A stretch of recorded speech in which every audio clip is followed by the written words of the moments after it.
All right, today we're diving into this really strange and beautiful little story from the ancient epic, the Mahabharata. And it's all built around a vow. I mean, a vow so specific, so peculiar, it seems absolutely impossible to fulfill. So let me ask you something. What if you made a vow to only marry someone who has your exact same name? I'm not talking about a similar name. I mean the very same one. Sounds pretty much impossible, right? Well, that's the strange puzzle we're going to unpack in this explainer. Okay, so our story is all about one man's quest, and it's driven entirely by this one really peculiar vow. So our story doesn't start with a king or a great warrior. Nope, it begins with a rishi. And if you're not familiar, a rishi is this revered sage, a holy man who's dedicated his entire life to intense spiritual discipline, to getting wisdom through really severe penance. And you've got to understand, these were guys whose words, and especially their vows, carried immense power. But, you see, for all his wisdom, this sage was on what seemed like a totally impossible search. And it was a search tied directly to his own name. So what was his name? It was Jaratkaru.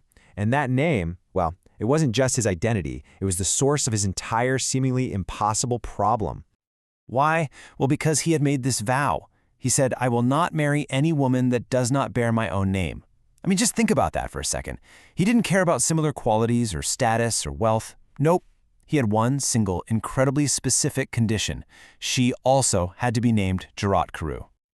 So his search began. The old texts say he literally ranged over the earth, just searching everywhere. But a year went by, then 5 years, then 10, and he was still searching, and still completely alone. It really seemed like his impossible vow was going to keep him that way forever. But then, just when it seems like all hope is lost, in a moment of just utter desperation, a lonely jungle clearing becomes the stage for a truly unexpected and kind of wild encounter. Okay, so picture this. Jaratkaru is completely exhausted, totally disheartened, and he starts thinking about his ancestors and the sacred duty he has to continue his family line.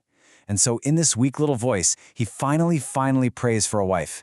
It's really a moment of total surrender, asking for help after everything he tried had completely failed.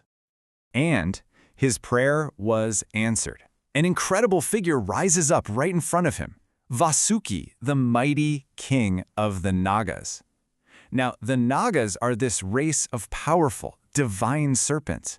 I mean, you couldn't imagine a bigger contrast, right? You have this humble, searching Rishi, and now he's face-to-face with the magnificent Serpent King. And Vasuki doesn't just show up. Oh, no. He comes with a proposal that is like the most direct answer to Jaratkaru's prayer you could possibly imagine. He offers the sage his own sister to be his bride. It's just a stunning, totally unbelievable turn of events. Okay, so this brings us right to the climax of the whole story. The puzzle is this close to being solved, but there's still one final, absolutely crucial piece missing. But even with this incredible, miraculous offer on the table, Jaratkaru doesn't forget his vow. He can't. So he hesitates. And then he asks the one question that matters more than anything else in the world. Tell me, O Naga, the name of your sister. I mean, everything is riding on this single answer. The great Serpent King looks at the wise Rishi, and then he replies. And then we get the answer. Vasuki says, "Jaratkaru, my younger sister, is called Jaratkaru." Boom! The impossible just happened. The one woman in the entire world who could fulfill his vow was being offered to him by a Serpent King in the middle of a jungle. And as it turns out, this wasn't just some crazy accident. Nope. Vasuki reveals that he had been keeping his lovely, slender-waisted sister specifically for this Rishi. And so he brought her to the sage, and the two Jaratkarus were finally married with all the proper rites. The impossible quest was finally over.